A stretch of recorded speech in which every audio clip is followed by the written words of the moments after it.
Karibu kutazama kile ambacho kiko mbele yako kwa siku hii ya leo. Tunadili kwenye upande mzima wa kimichezo, lakini nyuma ya pazia alichokifanya msanii wa vichekesho nchini Aman Zala, anajulikana kwa jina la Uncle Nzala, kumshawishi mwekezaji rais wa heshima wa klabu ya Simba Mohamed Dewji Mo Dewji kufanya naye kazi. Chanzo kimefichuliwa hivi karibuni, kipande kifupi cha video kikisambaa kwenye mitandao ya kijamii kikimwonyesha Uncle Zala na Mo Dewji, ambapo sekunde chache baadaye simu yake iliita mlio kwa jina la rais wa Yanga Hersi Said. Baadaye simu hiyo iliita tena na mlio kuwa jina la mfadhili wa Yanga GCM, lakini ambapo wakati simu hizo zinaita, tajiri huyo alikuwa akigeuka kumtazama mwigizaji huyo kwa mshangao. Soko la Bongo lakini pia likaweza kuzungumza, likamtafuta Uncle Zala kujua aliwezaje kumshawishi Mo Dewji hadi akakubali kufanya naye comedy. Amejibu malengo ya kwenda ofisini kwa tajiri huyo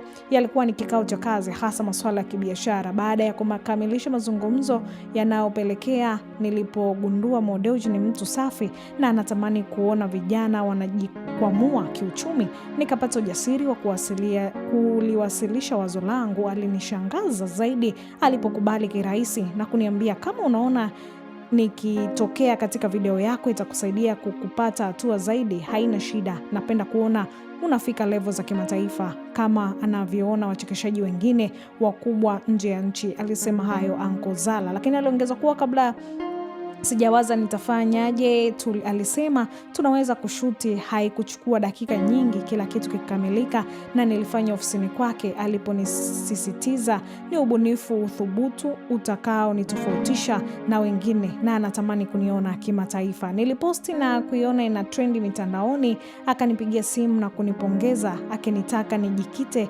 katika ubunifu wa kitu kipya kila siku. Pia ninapokea simu za vigogo wengi ambao siwezi kuwataja, waliniomba naweza nikafanya vichekesho na mtu yoyote. Kikubwa ni kuangalia ni content ya aina gani. Uncle Zala anayemuita Mo Dewji baba, akitoa sababu ni kutokana na kuishabikia na kuipenda Simba. Alisema alipopokea simu za wachezaji kutoka timu mbalimbali za ligi kuu bara, ikiwemo na wachezaji Simba ambapo ni Shomari Kapombe, Limpanzu Guye, lakini pia Ladak cha Sambi na Neo Maema, ambaye alisema kuna kazi anafanya naye anatarajia kuiachia hivi karibuni. Basi hii ni Gift Online TV, endelea kusubscribe, kushare, kulike pamoja na kucomment ili uzidi kupata mengi zaidi. Asante.